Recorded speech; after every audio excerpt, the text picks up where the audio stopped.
You are the first leader in the history of this country to recognize the people of Kabermaido and the Kumam. Inena meeting atel namba cheli Uganda kan omio ateker me Kumam okongere.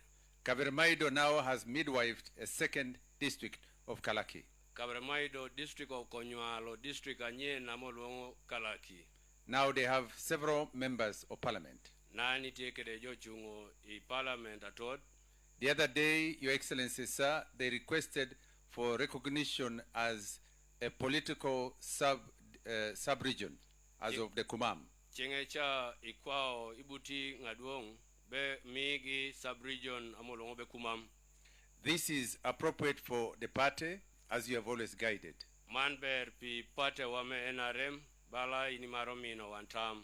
May I take this singular honor Wekakwany woroni to request you to address your people mekwani yamokede joni after your long day of campaigns in South Teso, ingei alola timo campaign iteso tupin where you addressed the people from Serere, ami yamokede jome Serere, Ngora, jome Ngora, Kumi, jome Kumi, and Bukedea. kede jome Bukedia. I would like to take the opportunity to invite you, Your Excellency, sir, Etero sawa ni meluongi Papa President to address your people. meyamo kede joni Apoyo. apoyo. Kopango ruak me Kumam. How are you? Ateker me Kumam mo adong tie moto ubiti unbenyo. That's how Kumam confuses me, because it mixes Luo with the Ateso. Epona me Kumam totolo kede wie papa yama mano piento onyalo lango kerachel kede teso ye. My Luo was moving very well Leb mere melango udotio tiber until I appointed two Kumams as private secretaries. duno dieko chimo kumamare bedo permanent secretaries, Principal secretary. principal secretaries ngadwong. One was Mera Majo, Egeo kede imata mera majo and then Omona. nan adwong omona. Since that time, my rule has totally stagnated, Geni kareno leb mere melango oko totolun because Kumam is a mixture of Luo and Ateso, and now like Ateker. Ateker would say Radit. bala Kumam nyalo kede lango okotimo bala tekera kiteke luongo be ngadit. But I like it. It's a nice. All Ugandan people are wonderful people. Ene maro piento jo dideme Uganda tie jabecho jabecho ibute.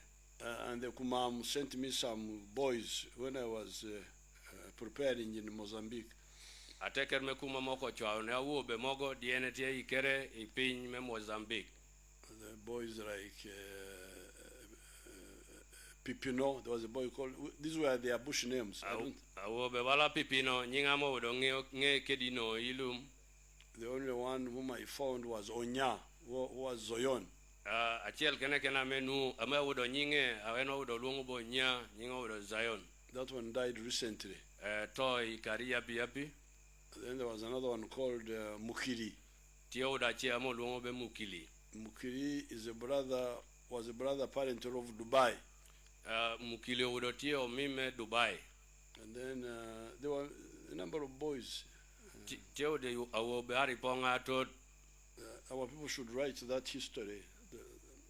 The group of 28 who went to Mozambique. Jo pore wandiko story no jo watarewie kanyuni oto ipiny me Mozambique. Between 1976 and 1978. Igeni mwakini ot kanyarewie kanyape tuni ot kanyarewie kanyauni. In Mozambique they are called the group of 28 plus 1. In Mozambique oluongo gibe group me jo watarewie kanyauni med keda chiel. The plus 1 was myself. I was 29th. Amo meda chiel cha udo ngadwong Papa President. The only ones who are surviving now of that group are 3. Ikom jogo akwo megenano do ngadek kene. This is Saleh, Saleh, Ivan Koreta, and the boy called the boy of Lango, kede ponga Omure is a brigadier, I think now. ponga me tie brigadier nyingo mure These are the only ones. ame ya ilango They are the only ones surviving out of the 28. ikom jo tarewie kanyuni ade kene odong kwo. Onya died recently. He was there in Kaberamaido. Onya eto kari yapi odetia beremado. So those boys, although later on they went to UPC, somebody took them to UPC, but they helped us. Kadbet bari chen mere ache ikom gyoko dipate me UPC do ikonyo wan. Because when I arrived on the front line, Diene tuno inyime kayi on the border with Tanzania and Uganda, apokime Tanzania kere Uganda on the 23rd of December 1978. Imwaka ot kanyerewie kwe kanyeuni ibudo otarewie adek. These were the group I had with those 28. Jogena udene tie kere jot kanyerewie kanyeuni go. And then they are the ones we used to build the Western Front. Jogoena me okonya pugan ara pugan me nare megero front me to Western. The Fronasa. Molongo be Fronasa. But unfortunately, during that time of UNRA, they went with UPC. Winyaraji kareme UNLA iko od kide UPC. They didn't follow us in the bush. Lilo bawai yabum. And by the time we came, many of them had died. I don't know, Samson Dongo, the other big boy, I've forgotten. They had all died except Pippin, but Pippin was there. He joined he joined us. Dido wanoduogo owokoko oyai yabum owodo totogi oto kwanyo jobala Pippino gini. Pippino ko joining Pugan. And then later on he died from natural death. Ichen ekoto kede to mepi. So those boys contributed to the Western Front, to the Western Axis. Awubigo udo yai kan ikonyo pin mete tu pin tuja. So the people of Kumam, as Honorable Mike Mukora pointed out, for us we respect the culture of people. Bala adumu kula wacho kede. Pugan men arem woro itok ara jamna jo ma dulie kede tok bala itok mekuma. We never support the sub-colonialism of the British. Wan lio ye it pay bala modo muni dio wa kede. Because they would put different peoples together and then the bigger group will dominate the smaller groups. We don't accept that. Joka udo keto jo karachel iko udo ateker moro kodi no japat. This is the problem we have been having in Buganda. Peka wano bedo kedi pinyme Buganda ine. Where the British brought Baruri and Banyara and other groups, and then they were all supposed to be Baganda. Kame jo muni ka okelo kede jo molongo be Baluli kede Banyara karachel di jo ache kotero wala gine na mudo pirgitek. Rubbish. Why do you want somebody to be something else? Why? Pinyomi mido jo ache team gi ache pi japat. I enjoy it. When I come here, I learn some Ruo. I speak all these languages now. If you backbite me, I will know what you are saying. Ene maro piente bino kan etoro yamu kuma me yamo lango etoro yamu. Because sometimes the Luos were backbiting me that I am Upoko. Piendo udo ya jomelango udo tie yamo abe mogi kome do ena ude tiko ngino lebno. They say that I was Upoko. Upoko the Karabash. Oh, olongo ba poko. Because the Banyankolo used to come to look after cows here, we are always carrying milk carabashes. Piendo Banyankolo udo maro bino kano udi maro ma ko poko. So when we had come from the bush, they say, "Oh, Poko, that I am Karabash." Dido gini wo kilum udo yambe jogo opoko igo. But later on, I learned. So when they would say, I would also challenge them. Ichen mero udo dengio, ichen agindi yamo udo angoda duoko negi. So I enjoy all our culture. Ene maro abila gidede. The music, the dances, they are different. They are all wonderful. Papa do ibejo. So, like when we discovered that Kumam was different from Atesu, we said no. Let the Kumam get their own district. Dido wanaudo be kumamodo pat kede joteso wanako yambe liya ko bwe kumam u district gi. And in Kabare, when the Rwanda speakers of Kisoro we are struggling to speak Runyankore Rukiga. Runyankore Rukiga is quite not easy for a Kinyarwanda speaker to speak fluently. Di jo Kisoro di jo Merwanda tamo yamo lebme jo Kisoro jo udo tek negi piento liya yut ne joko yamo. Speaking the Kinyankore Rukiga. Yamo lebme Kinyankole kede bachiga. So we said, no, let them have their own small district of Kisoro. And they are speaking their Kinyarwanda now. So I'm very happy to speak with the people of the Kumam. And the message I've been passing to the NRM leaders has been the message of the unique contribution of NRM to the history of Uganda and to some extent the history of Africa. Jamna becha mene bido yamone jot tell me pate me NRM and jamna becha me pate me movement otimo ne jo me Uganda karachele kede pinyma Africa dedede. I've been pointing out to all our groups that the biggest problem Uganda had and Africa had was the problem of emphasizing sectarianism. Enebedo mino jo group za papat gingeno be peka me odo piny me Uganda karachel kede Africa tiekede en kop me apoka ma abila.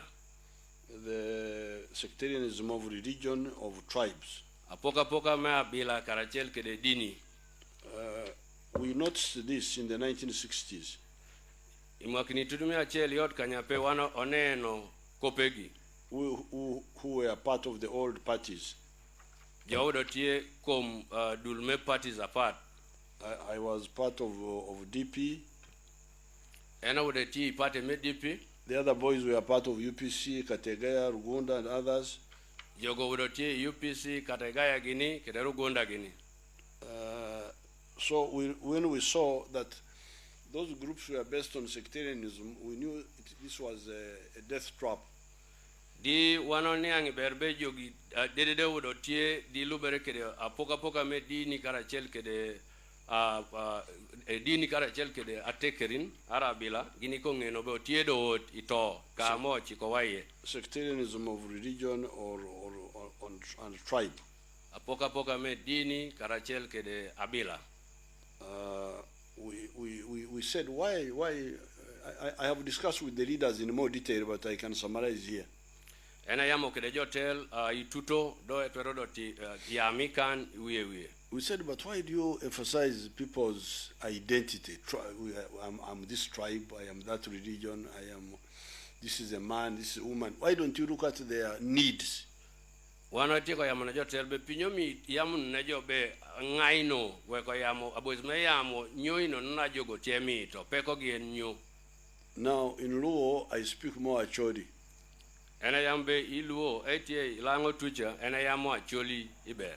Because I spent more time in Acholi because they were making more trouble there, so I spent more time there. Ene etero karatoti Acholi piento gino uditekela toto luna toto mi ene ko bedi Acholi. Fighting coin. Ike de coin. So in Luo we say Miri Padano, the needs of the people. Ilebme Acholi karachel kede luo tiebe mit mejo. Oh, now you see, Kumam is confusing me now. Ere yambe nan kumam do bubo mo chala ete bubo chala kede lango. So but they say Miri Padano in Acholi.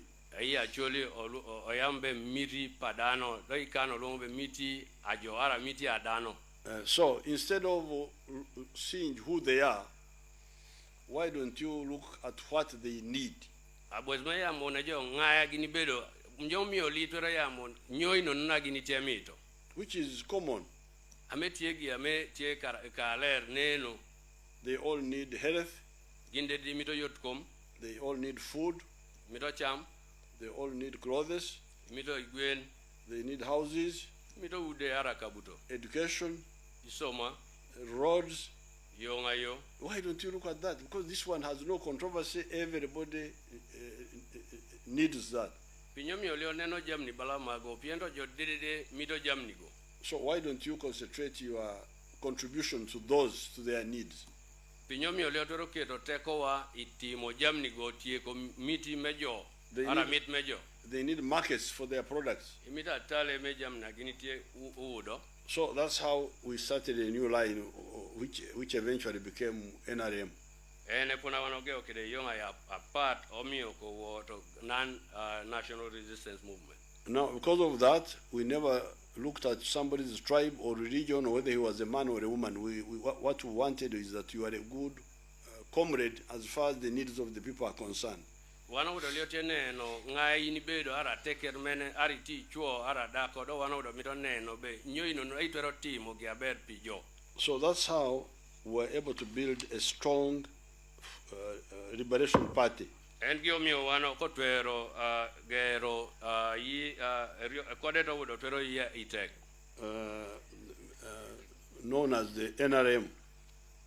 Mo luongo be NRM. No, first of all, Fronasa.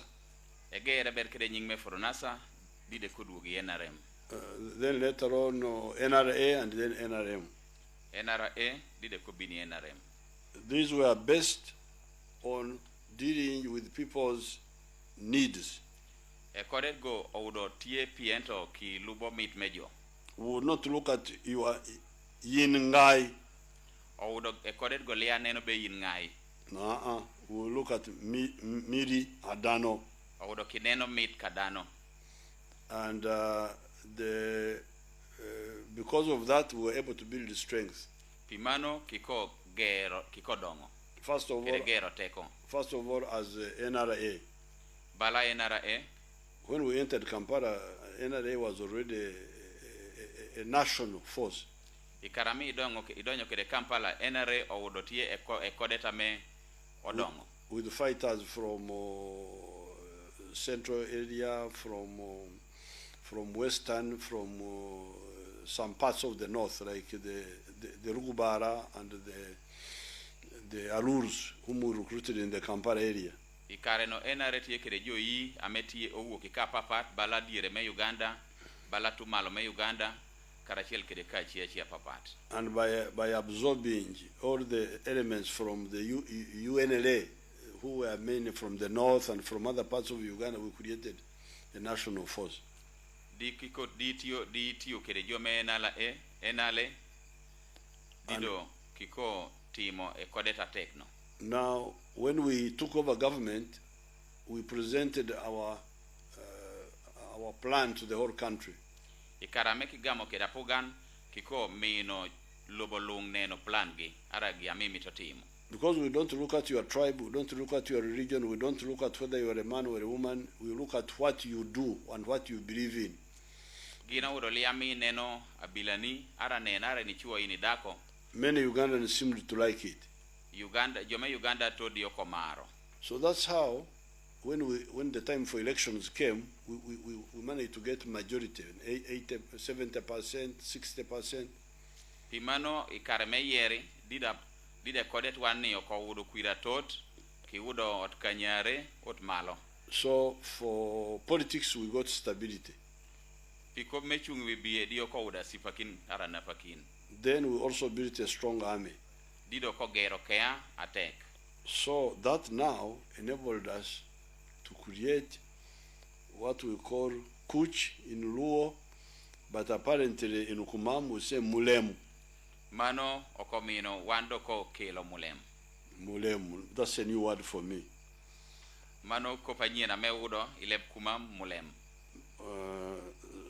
Now with the Mulem, kede mulem, we have been able to attract your kolonyi from outside. Kede Jo kolony. Kede mulem kiko karno wudo jo lony jo baro ya ipinye me oko. Joko or jo lony? Jo baro. Joe Barrow. Now you're mixing with the Ateso now. Abara is Ateso. So which is which now? He's also Kumam. Oh, Joe Barrow. Joe Barrow.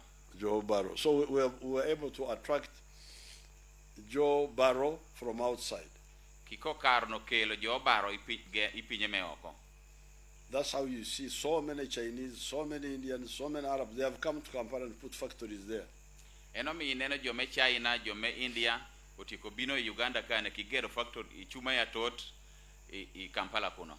So you can see how the NRM policy works one step after the other.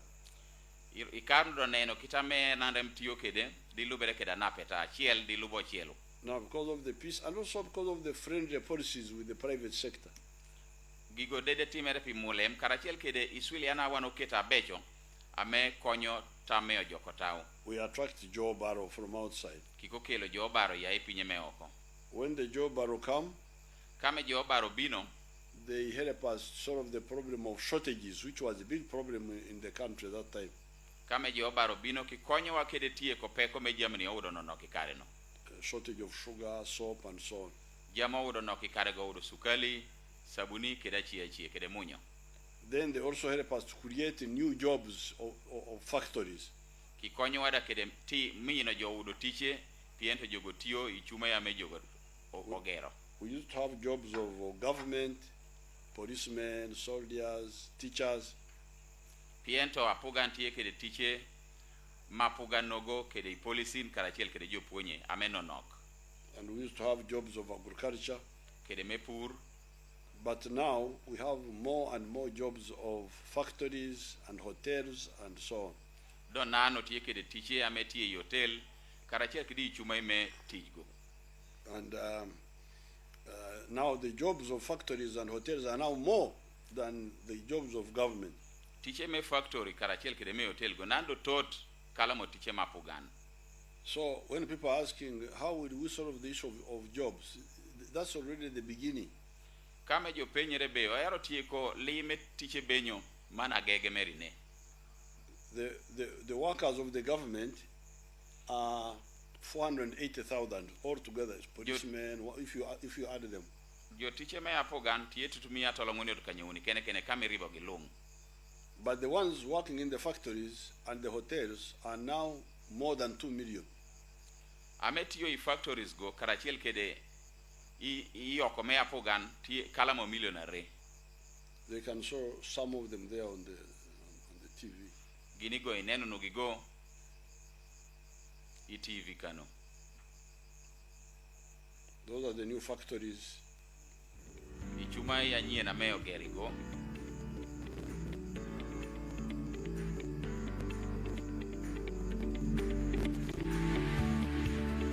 Ichuma ya nyie ni amo gerigo iti uno neno gi. Jo teach da igo iti uno neno. Mago dede kitami nene kede. En kitana Uganda tie dongo gidino. Ichuma igo tie Kampala. Kiyaro Sarakin kabedera totame Uganda kane. Gini gitiu nene jo tiche donyo mito geno timo tiche ameo ki present yamo. Show us the workers. You don't show Museveni opening factory. Museveni is a government worker. Present ye wacho be wek nyute u jo tich kur nyute en pienten ngati mapugan. Want to see teach me chuma. Jo tich ametio ye chuma en ame nyuti piento president ngati me apugan. So the staff. Oyapono nyuto jo tich aoki present yami komgika beri dari neno no chal no go tie bino. Gini go mogo igo. Those are making buses. Jogo tie wango ichumai me gero bus mago tie timeri Uganda kan. Gini go tie no neno gi adung president daino tie yamo kedegi enine tie yamo kedegi die mamano kitameo tie gero kede jamego ogeno biti no neno kiber aduongi no tie mamano ichuma ya oke yamo ka dijo ticha oke yamo kada igo inu neno no mago igo ong'ako ichoro na ayelo go kitie gero bas kede moto kana chia papat mago duch tie timere Uganda kan bala kitame ki president ayamo ne wakede tie geno yamo mere yagege ageno be otiuno waneno ja tie neno TV ja metie winyo wa winya i radio liame kop dogi gitie neno jo watie neno ino jo tie medere jo tich kitie medere mago duch jamni ameo ki president yamo tie timere i pinywa me Uganda kane. More workers, please. Want to see more workers? Aduong tie kwano be wek nyute wa jo tich achia tot ame oketie yamo ikom gika i chuma yamo ogero ya dule na papat me Uganda yapi ya neno di jo wagi keto neu. That's a marble factory in Karamoja. Those are marble blocks. Mano e chuma me ingaru ya te kametie Karamoja igo itiuno neno mago ti kuchweno gini go itiuno neno gi ino kitot chien kugo dedede en gi a present ye wacho mago da igo itiuno neno etie jotichi go tie tich kede chuma ya nyien ame itiuno nene chuma mena nasida inokano tie gigo tie timere mago dutie timere Uganda kan ka yoto ngino iber ineno jamni anyien kali ngeo iromo geno be giti pinya oko do magi dutie timere Uganda kan do kitie timere pienta pugan me NRM ename omiyo gigo karni kin pitimere bala ki president yamo kede aya iswiliana me Uganda keto yene jo ametie oko jo kotaw kede jo baro go bini Uganda kan ikotimo tiche yepone opore agene bitiuno neno itiuno neno iber chuma tie tingere malo dido jogo tie timo tich me mino Uganda baro enigo Germany ametie timore igo dedede tie timere mago diber nono gigo do toti Uganda kan tot mogo ki these people who are organizing are not organizing where they are just bringing Museveni. Museveni is not the root teacher in the factory. Adung te wacho be jo ametie dine chuma ikane le atie tamo dino iber kitie nyuto adung president do president le yamenga teach me factory. I think they are Nino somewhere. Nino. Be kitie chemogo Nino karomoro. They are asleep. Kono kiketo ne wa. But the point, when they wake up, they will bring the big number of workers which you can see in some of these factories. Bejo wagi kamena to ochiei kiaro keto. There they are showing Museveni. Jo atot kitie podi nyuto chalka president. Museveni is his delegation. We want workers, not Museveni. So aduong pinyi na mo tie nyudo nyuto de tie organize yourselves, you fellows there, the ones who are asleep. Tie kwano jo wa metie kanegi meketo chal mateni tete keny. So this Joe Barrow, you now, I'm now kumamized now. Joe Barrow ge aduong piny tie wacho bendo nan kumam yesawani. Now the Joe Barrow have now helped us sort of shortages, but also create jobs.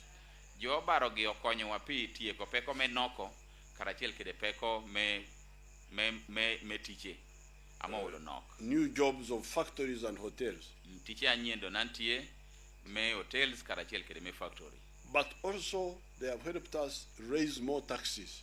Bobo ki konyo wa pi mine solo wa ot malo. In 1986 we were collecting only 5 billion shillings as tax.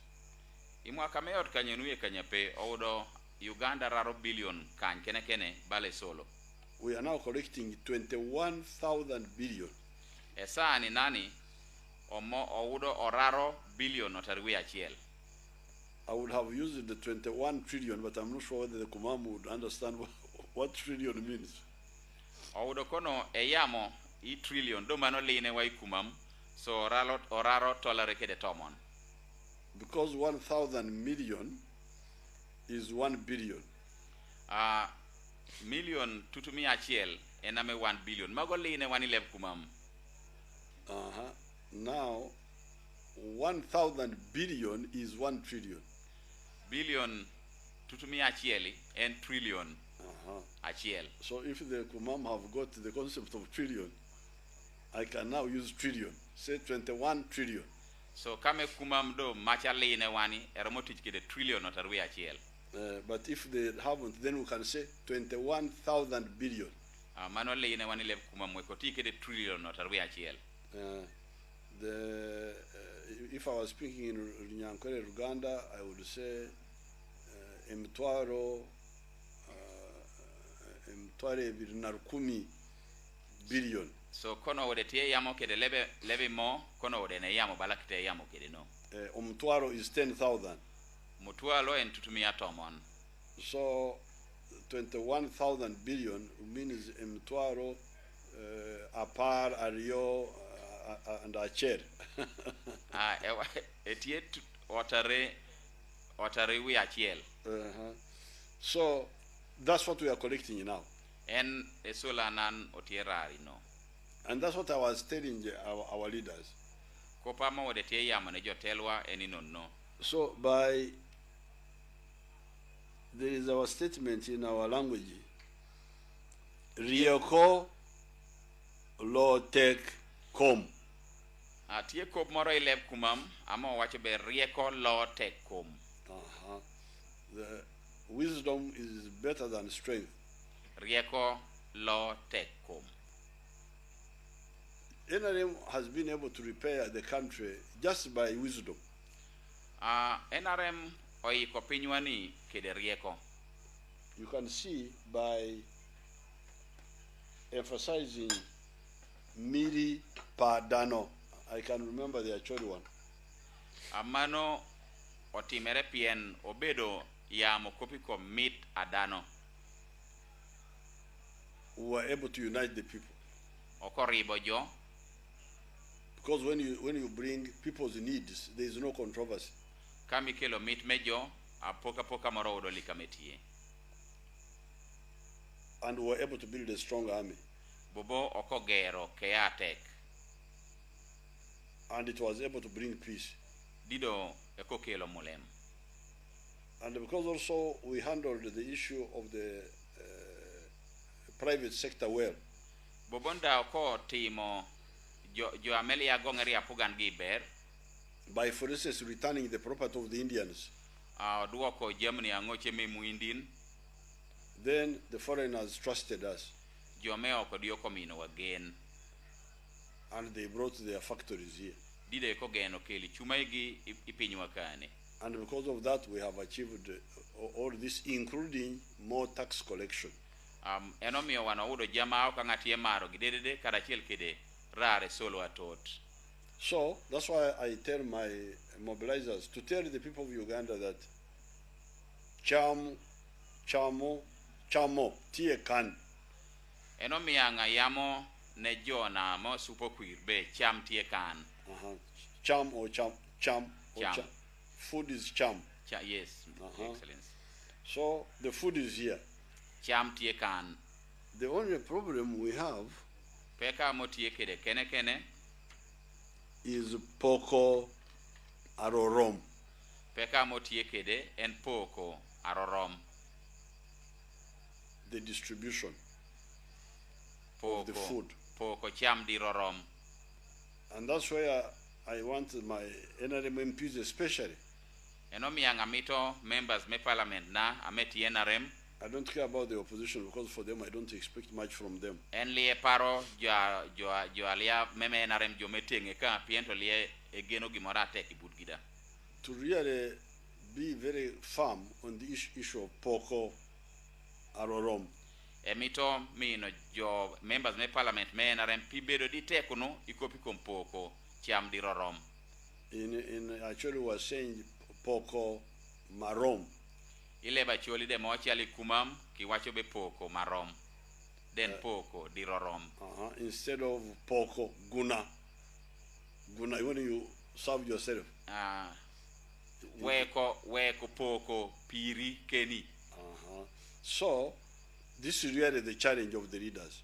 En peko amotie kede bud jotel wanino. Sometimes I get problems in parliament when it comes to budgeting, because all those things you are talking about, want a road here, want this, all those are POCO issues. Eno miene udo peko mogo I parliament, piento come poko. Amito yo kane, amito yo tucha, amito yo tuni, mago come poko di rorom. So therefore, the NRM candidates, you assure the people that this time you are going to be very strict on POCO arorom. Etie kwenyaro jo makimendera menarem be nan ikareni oyaro bedo di chunywa tek pi omito come poko di rorom. I'll give you an example. In 2006, Aro mina wa por itutumia rekede kanyape. I put my foot down. Aketo tiena piny. Because see, this constitution, when we came from the bush, we gave power to you, the 1 inch. Wacho be karagini go kedi lum. Kimio teko atot bud jopiny. En mana mocho iswili apogolobo Uganda. And although there is the president here, president works with parliament. Kadibet bala president here malo, do president tiyo kede parliament. And on money, if parliament does not approve, president cannot do anything. Iko mesente ya parliament liyo moko, president liyaro motimo gimoro. Of course, I could create a crisis and refuse, and in the end, president may win, but it will create tension in the country. Enero motimo totolun moro president kolono, do ichien mere e kelo kopi piny wakan. I therefore rarely insist on what I want to be done. Endo nakanake ko moki gi amene mito betimi. Most of the time I try to go along with my people. Ikara lach ene mito uperekere jomege. But in 2006, I was actually about to cause problems for the system, because I put my foot down that if you don't do this, I will oppose you. Itutumia rika nyepe ene mo kelo peko kede jomege piente ko yamone gibali itimuno aman ada ayaroti maman. And the reason I did that was that they were putting very little money on the roads, very little money on electricity. Omi yetima mano piento parliament o dotie keto senta no nok me iko yote kede senta no nok me kodet me match. And you remember we even had what they called load shedding when there was a shortage of electricity. Ikarego yutununu o dotie kede gia mo longo be load shedding ami kumam o do match poka. That was a mistake made by some of the people whom I see running here, that they want to be leaders. Mano peko ena amejo amana na inenu bino wire kagibe mono kirbi mito bedo jotel. For instance, Muntu was one of those who laid Bujagari. Ngata menyinge mujisha Muntu ena chieli komjo oga omio dame Bujagali ogal. When he was in parliament, Ikare go with the parliament. Representing the army, but he was doing his own things. O de chungoni kean and odo MP mekean do de timo jama make. Jama part. So after that, those mistakes, and on the road they were putting on 300 billion shillings. Iyote odo kiketo billion $1 dinge itimo jamni arechogo. And as I was saying in Kumi, balakita kayamo kede Kumi, to do Masaka Kampala road alone needed 440 billion. Ayamo ikumi be iko yunga yame ya Kampala no Masaka mita odo billion tolongon kede otongon. So the money they were putting on the roads was not enough to do even one road in a year. Senta ma odo jogo keto I parliament odo liame romo iko yu achieli mwaka achieli. So I said you must put more money on the roads and on electricity. Ako wacho negibe miri medunu senta tot me iko yote karachiel kede me match. We were going to have a crisis. If they had refused, I would have caused a problem for the government. Ako yamo negibali itimu no amano oyaro totolo pinywani. Maybe even called a referendum. Chemoga ko luongo boko ako duoko kopi budjo piny me menene pone mene ame otiunu kede me amaki swilwani. How do we poko arorom? They ask the people. Tedeke nyot penjo be warno poko dirorom benyo penjo piny. If parliament cannot poko arorom, then I ask the people to take away that power. Because the parliament have the power now. Ame parliament liamero mo yie poko dirorom ene yamone jo piny metero twero no. But if they poko guna like they actually, and it is too much, I go for a referendum. Amedi jogo tie poko di duoko tukagi ni tiye ene kwanyo twero ne kodwoko bud jopiny. And I'm sure the people would have supported me. Ene tie kide genbe kono wede timamano kono jopiny o gange. But fortunately, they listened to me. Winyaber kiko winyo dwan president. And now, today, we are putting 6,400 billion on the roads each year. Omiyo nae sani oketo billion tol kanyape meiko yote buli mwaka. And we are putting 3,000 billion on the electricity. Okoketo billion tutumia dek meiko mach. Now, because of that decision, just a decision. Pimano moko tamno. That's how we were able to do the tarmac road from Soroti to Moroto and to Nakapiripirit. Enomiyo karno timo yo melam ameyai Soroti ot Moroto eko ot paka Nakapiripirit. All those areas of ours, the Karakis, the Ocheros, all those Caberameiros, were able to get electricity. These ones here in Teso here, Kiere, I think even Bugondo now has.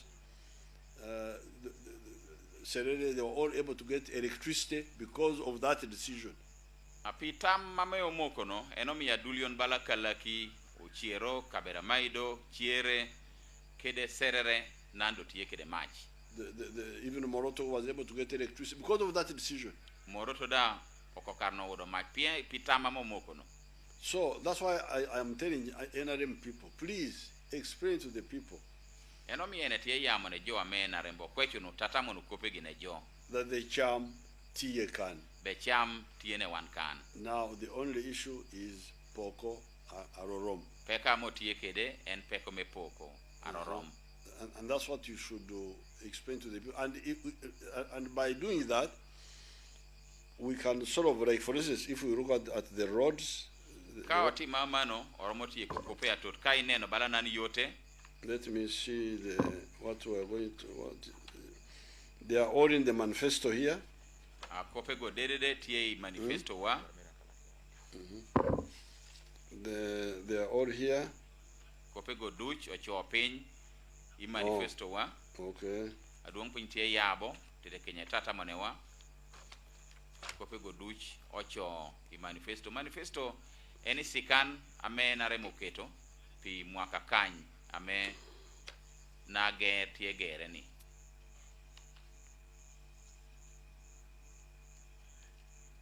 Kopego dedede ti tabu ame present tie yabo eyaro somonewa dianga kota konewu bala kitame mitre kede etie yabo aduong piny tie yabo bero daro nen page mena ame kopego tie dianga kota konewu bala kitamene yaro somonewa kede etie yabo itabu yadu neno singo tutual mere kame mako tungwa kanan jo tie winyo waye aduong piny tie yabo itabu tete keny eko somonewa dido uda ikono winyo nyame o yarno timo imwakini kanya nao tie mono kwir mereni kwira me wano yaro lanyo ni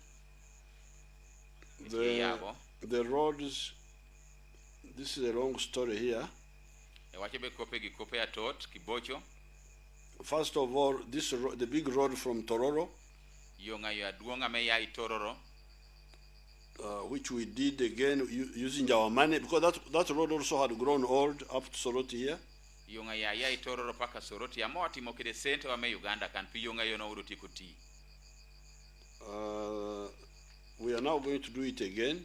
Oyaro bonanti me, oyaro yike. By widening it. Oyaro nyane. And strengthening it. Dio komine dokotek. It is now 7 meters across. Etie mita kanyare kame yoto aria. Without including the shoulders.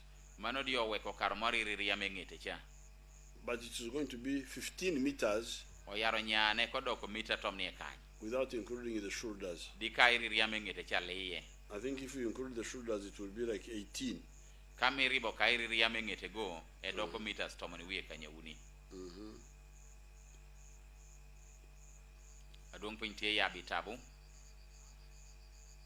eyaro somonewa di wano kota konewu inetie somo. It's a long story. They are going into details here, but the summary. Wacho be kofe go ocho ituto. Do iwiye. They are saying here, rehabilitation works, strengthening for 20-year design life. Tie yota mo yaro iko, die ko bedo mwakini yota re. Rehabilitation works to certain sections such as the Lila Kamdini section, which would include a reworking of the existing base course to serve as a sub-base course in the new pavement. These are a lot of Rugambo. They think that they are talking to engineers. But the summary for the work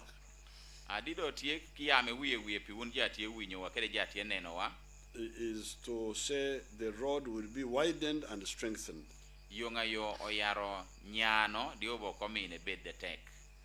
Then the road is to be tarmacked. Kumi, Ngora, Serere, Kagwara. Kumi kobe ongora serere paka agwara. Then Katine Ochero.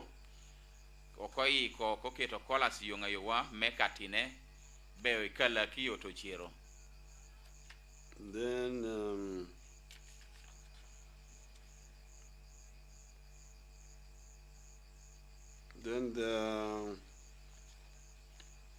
there is also a section which they didn't include, the one of Luala. Atie kaliame nenbala ochokano kame yai Luala ot kabera maido. Then there are ferries here like the Kumi, Katakwi. Ferry me Kumi dio to Katakwi manoda tie. Then there is Buyende, Kagwara, Kabera Maido. Tie ferry me Buyende, Kagwara paka kobina beremado.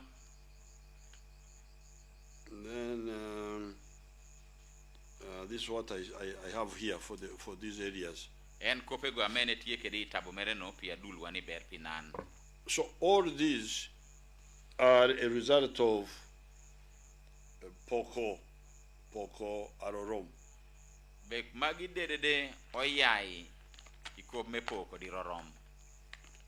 Now within the Poko Arorom, because I've told you that we have repaired Uganda's economy,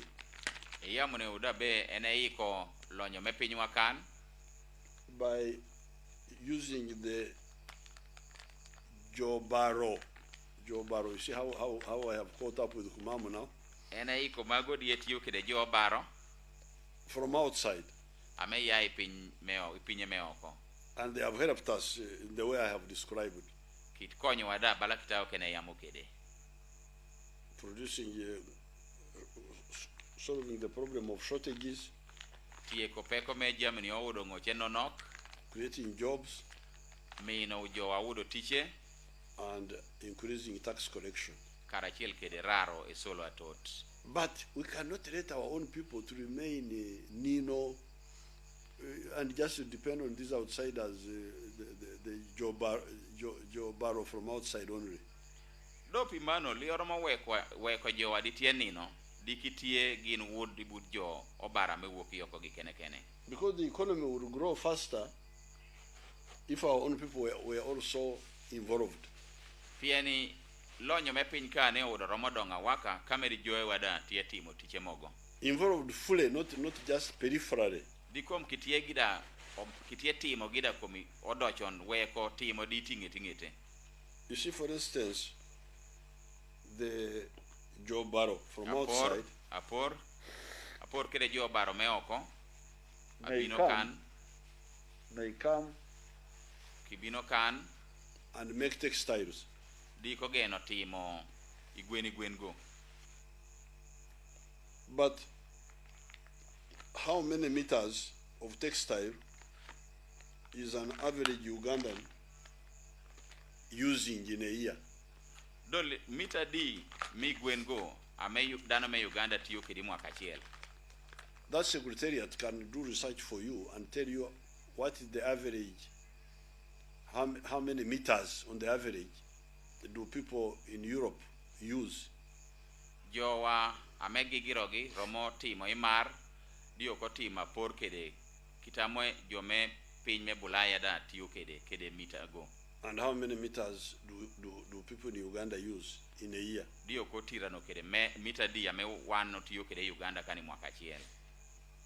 Okay, you may say that in Europe they may have more clothes because of winter and so on. Joromo wacho be amoto ipinye me oko to Bulaya kugo jo tieke di gwena toti kiromo tich kede mita za nonok kingicho me piny. But you can take a country which is in the tropics, Weko por kede piny mora metie ka otuo or even in the desert, ka otuo arabo ka masinge totie, but which has got good income. ametie kede abara tot di ber. If you take like UAE, for instance, Kamitero piny bala to Dubai kogo how many meters each person uses in a year iromani yang mita za di me egwe amedano tiyo kedi mwaka chiel compared to here? diko poro kede Uganda kan. How many bed sheets Isuka ya di are used in a home? amo tiyo kede ipacho achiel. If each child has got two pairs, Amedi atini pacho kanu tiyo kede isuka ya re at least mano udo tika. he has put 2 on the bed and 2 are being washed. Eromo peta re di re otiel woko. And if the family is 10 plus the mother and father, they are 12. Amedi pacho no tiyo kede dwe tomon ikoribo kede toto ipapa mago tomon wi re. Now, if there are 4 children are sharing one blanket, Amedi dwe ngwon ribo alanga chiel and without any bed sheets inside, desuka le then you can see that the demand for the textiles will be reduced. It would be meat me isukaika dog pin. So the Jobaro who is making textiles will have a problem of marketing. Jobara meti mi gwengo bedo kede peko I chat. And of course the government also will not collect tax, because each meter the government collects a tax on it. So pimano mi apuganda le yakorare solo pienta pugandare solo ibuli mita chiel megwe. And because the demand is not big, maybe the Jobaro will not employ more people. So when you have got our people, and our people are not buying enough because they don't have income. Kame di jo wali ameromo wila toti pienta udo kili kede wood. So that's why we are saying that we cannot just sit with the Jobaro from outside and say, things that Uganda is doing very well, we are satisfied.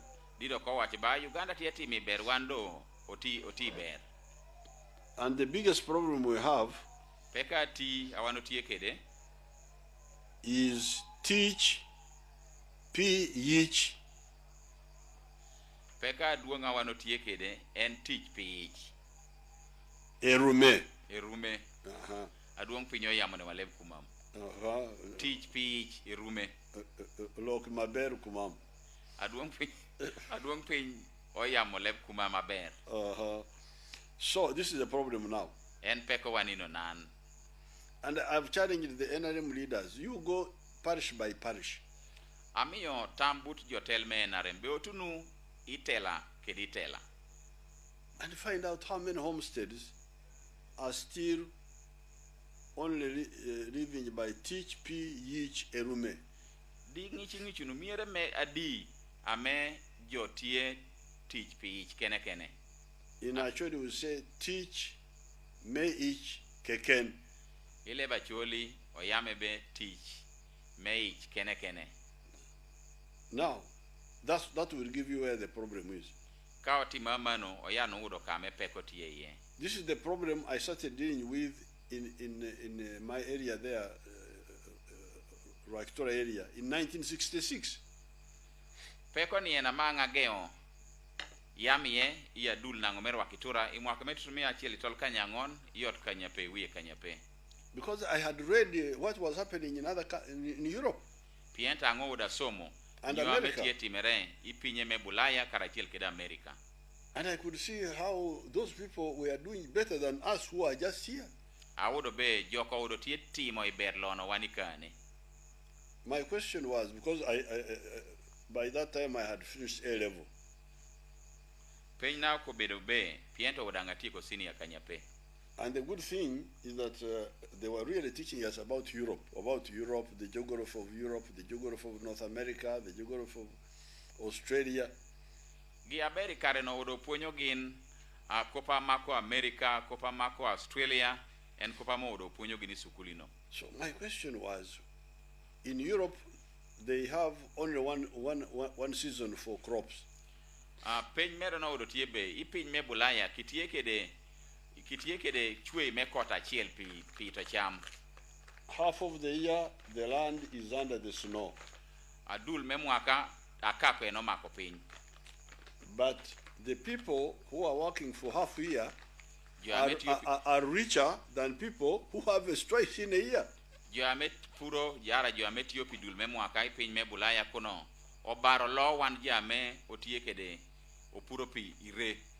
In Ankole, since time immemorial, we harvest 2 times in a year. Ipiny me Ankole kono jokao kinare mwaka chiel. There is the harvest of June, which is called Wijegashe, the small harvest. Tie kach me duwe me kanyape ameti didi amo luongo ba kitane yamo kede no. Then there is the harvest of December, which is called the harvest of the year. So why should people who harvest twice be poorer than the people who harvest once?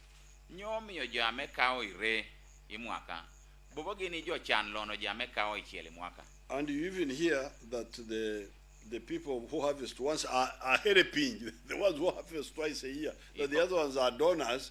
These are doni. I don't know who is the opposite of donor. I think it's doni.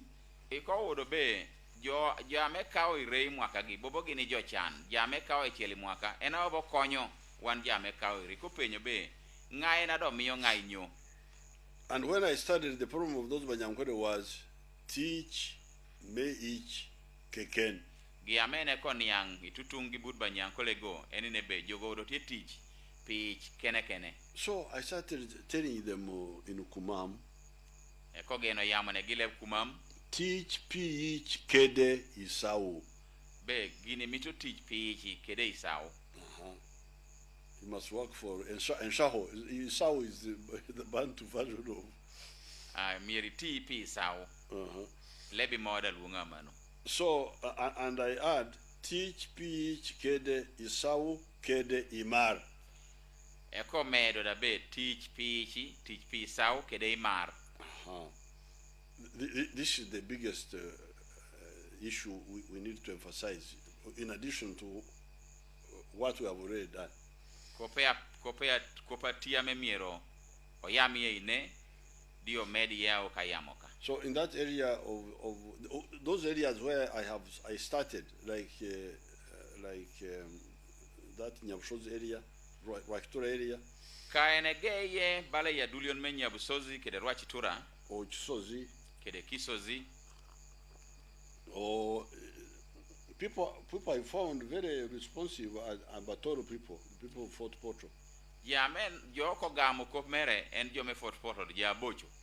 When I talked to them a few times, they changed it completely. In one of the parishes called Ruengaru, they all changed it. Ikarama yamo kedegi, Ikarano no, gini kolokere, singo twala yitela mulong berwengavu. So, in those areas where people have responded, we say, let's go parish by parish. Iya dulio na mejo oye winyo komere wacho bele wegdo team gigi itela kede itela. In this parish, how many homesteads are there? Itela ne yotie kede miera di. How many have listened to the gospel and gone for teach, PH, kede isau, kede imar. Jadi itela no o winyo kopwa kiko geno ye kede kome tich kede tich me isau karachiel kede imar. And how many are still with teach ph erume? Kede do jadi ame podo dong itich me erume. So that's why we have been saying after my pilot project succeeded in the Ankara area where I started, the North Ankara area where I started. Omianga yamo be ka meka ngageo ya titino osipa kin kede singo yankole kuno. I campaigned in the whole country. I went around in 1995. I went around talking everywhere. Imwaka meot kanyang'wen wiye kan didanga ko geno rimaro Uganda kan lung dia yamo kede jo. That's when I was using the imagery of Joropi and so on and so forth. Enom kare na mene yamo kede ko megano pi kedachie. And then later on we started programs, Operation Wealth Creation, Plan for Modernization of different plans, all aimed at changing people from working only for the stomach to working for the stomach and the pocket, but with Aymar, with the chura. Ikareno dido chen mere kiko geno come loko pur karachiel kede kodeta chiamo longo be Operation Wealth Creation tete keny otimo no tiche kede imar. So let's see, first of all, have the other people of the workers, have they woken up or they are still asleep? Atie penyo jona gibe agia okayamo be koni ketunu jonen ka. Once see workers in factories, not Museveni opening factories and Chinese and so on. Omito neno jotich ame aduong pinyo kiyamo ka tete kenyudi neno no ikono do weko neno president ditie yabo ichuma yame jotiyo yego. So etie kwano. Because when I ask them, they show Museveni with Chinese. So liye mito neno chal mere kede jo awuoki yoko jo me China. Sene mito nyute wa jo ame tie timo tiche. Okay, if you are not ready, give us the farmers. The farmers, they have woken up. Okay, you give us, okay. Go on. Jo nogodo igo aduong piny tie keto. Jo katie keto ne wapi neno. Now you can see that long line of our young people. Iti unu neno jo wa atino atot iponga iwa ametie timo tiche au ki aduong piny tie wacho anando odoko toti Uganda kan. And Peter Gwang tell your sleepy people to comment, say this one is this factory, this one later on you can do it you can improve it. Penyo kwa Minister Peter Gwang be nati ko yamo ne jo be mag jogi to do tiyo kan maka tiyo ka chalaman do mano do not mot, so that our listeners can understand. Tete kenjo wa ametie winyo wa kede jatie neno wa romon yang odochon. Go. Okay, you show us the farms now. Aduong piny tie wacho be wek nyute wado I think there are some okay. There is somebody called Dokole John of Abosan Ser Aboburu Ward South Division Kumi Municipality. Tie ng'atamo longo ba Bokan Sam ame yai Kumi Municipality. When the program for wealth creation started, I benefited from one heifer, which I was given when it was in Kalp. So far, that heifer which I got first has produced 5 times. The first one she produced also produced a female calf, and it is also in calf also. I have here I have 7. Yeah, apart from cows, I also do mixed farming. That is, I grow groundnuts, cassava, and I also have orange farm. And those oranges have helped me a lot since I started harvesting them. I was able to educate my children because each harvest I could harvest about 60 to 80 bags. Not only a city helped my family, but even my neighbors here benefited because I have some people who help me to clear these gardens. and even do some little work here. Why the life was very difficult because see, as I had retired, I was only to wait for pension. But now I'm able to get money every week. And then now when I sell my oranges also, I get some good money, which is now helping me. So if I was a young man, the route I would take now seriously would be agriculture, because there are a lot of benefits in agriculture, especially if you concentrate on it and you make it to a high level, other than people waiting that you wait for a job. But they say there's a lot of money from farming or keeping some animals and so on. That's what I would advise the young men to do. And even these animals, people are fearing to keep them for nursing. It is very easy to keep this animal. In fact, I would appreciate my madam very much, Maya Mojong, because she's very active in keeping these animals. And most importantly, I have to appreciate Her Excellency President Yoweri Museveni for bringing this program. I wish people could accept to follow what His Excellency is telling us. I think all people will be happy. There will be wealth, as he said, wealth creation. Okay, that was Mzee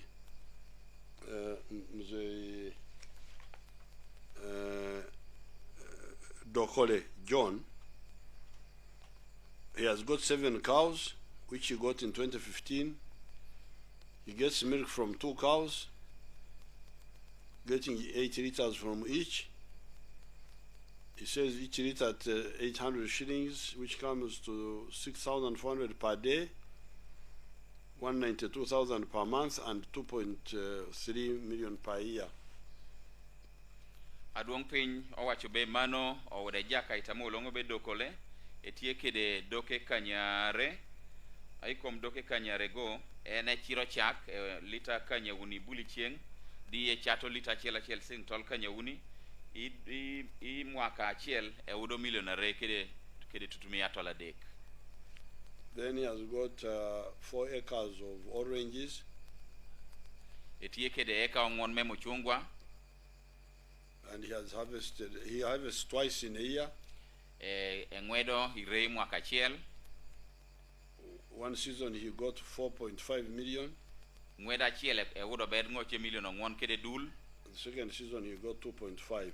Mare ni eko udo millionare kede dul. So that is already 7 plus 2.3, that's about 10. Kai ribo sente me mochunga kede me chak. No, he also gets from ground nuts. Udo ber million tomoni ya rego. Ka koti ye mado. Where he gets 3.5 million. Yemade udo million adek kede dul. In a year. Mwaka achiel. Then he gets cassava also. Iye muongo. Where he earns 1.5 million a year. Udo million achiel kede dul mwaka. So in a year he earns 14.3 million from those activities. Mwaka achiel udo million tomni ong'on kede sing tutumia tola dek. Itij mege go. Okay. Now then let's see Margaret Kedi of Ochagoro village in Ariet Parish. Bero nen nyuame Margaret Kedi that yetimo. I received oranges from NADS in 2005. Then the first harvest I had got 60 bags and I sold them at 75. Second season I got 30. So I sold them again at 70. And then from there I became a model farmer. So Operation Wealth Creation, when it came, chose me. So I got a cow, I named it Sarah. My oranges, benefit from my oranges, I built a house, 2-bedroom, the house self-contained. That was my achievement with oranges. And then with the cows, my achievement is that plot whereby I'm planning to build. And right now I have 2 Frisian cows. Both of them are female. until the difference I have now my income. I sell milk, so I sell the oranges. Then actually the family is happy because they eat from there. And even my children, daughters and sons, as I was a mother farmer, they took up from me. That's now how we have 950 trees in the family. But before that, it was really a challenge. Now we have food. We can eat meat twice a week. Then health, sickness actually has disappeared, I think, because we are feeding well and we have money. You know, when you have money, even old age, it's very slow to come. In 2 years' time, I will have the commercial building done because already I have a house where I'm sleeping. So the commercial building will be done. I'll open up business. I appreciate Operation Evacuation for picking me, even if I'm old. And then I appreciate the government of Uganda because I don't think I will be able to buy those oranges, those trees. I was given free. Even this car, I don't think I would have been able to buy. I was given free. So I appreciate the government of Uganda, the president who started this project.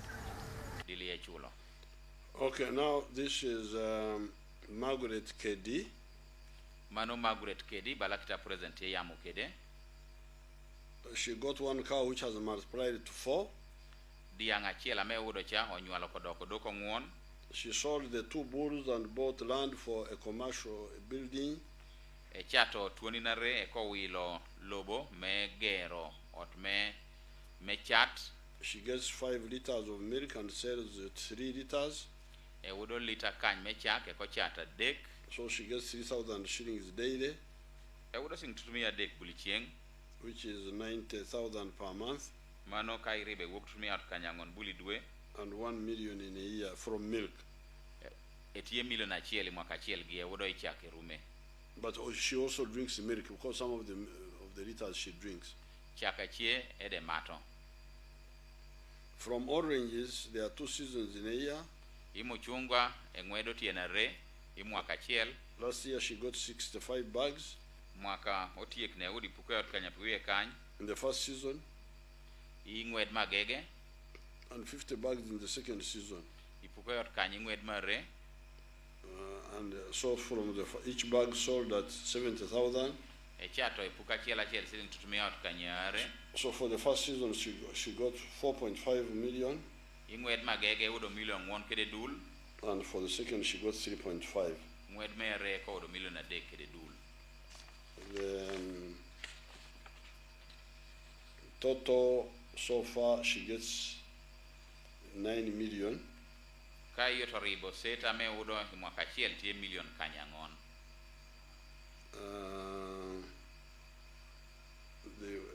They have, I think they have added more trees, orange trees.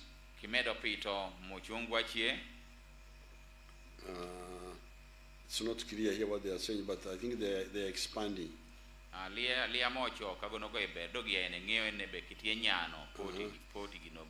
But this is because they are beginning, because that cow should be getting 20 liters, not just 4 liters, 5 liters.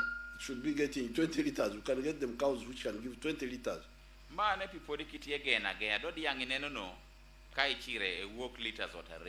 But it's good that they have begun. Because Nino is the worst thing. If you wake up, at least even if you walk slowly, but at least you are walking. Nino enado rach dana igea mano lia rach tual piento wodo di negeo timo gimoro. In Ateso we call it ajo. Ile bateso enino lunge bajo en kuma men nino. So if you are akwenyun even if you walk slowly, but at least you are not asleep. Ajo is the worst thing. Kai ni chie didi tie ot momot lia rach tual bala kai dong di tie nino. Now there is Olokojo Nakeleti of Ochagoro village in Ariet parish at Tie Bogodana Molungobe Olokojo Ame Tie Akiret parish. I got this cow in the year 2016, and I started getting that cow. I'm happy that when this cow was given to me, I was supplied with elephant grass, which I have a garden. So I have benefited from this program because when this cow produced, I got supplied with milk. I was harvesting 8 liters every time I'm milking it, in the morning and in the evening. And I'm selling a liter at 1,000. So that is the difference I received. I was now supplied with the milk, which my family used. I was able now to get some little money. The life, I think, changed it. Because, milk is food, very good food. And for me, a teacher, I like tea, milky tea. In the morning and in the evening, I was assured with milk tea. So, life changed. Not only I, even the children, grown up, our children, the grandchildren I have, they were also benefiting from that. My interest was not to sell it, but I think to support the family. That was my interest. Sincerely, I want to appreciate the government to have thought of this program, wealth creation. I think I am a bit fair now. I can sell any animal later, but not now, and get money to help me. Okay, that was Mr. Olokojo. Mano ene jaka itamenyinge Olokojo. He got a cow in 2016. They are now 5. Udo diangi mwaka metu tumia rekede tomni kanyape donando ke gotie kany. He gets 16 liters of milk per day. Udo liter tomni kanyape mechak bulicheng. And he says he gets he says that 1,000 chato liter chiel sing tutumia chiel per liter. Liter chiel. Then he gets in a month he gets 480,000. Which makes it 5.7 million in a year. He has also got cassava for home consumption. So in a year he gets 5.9 million. But this milk they could get much more than per cow. Then Esagut Daniel of Kachopo village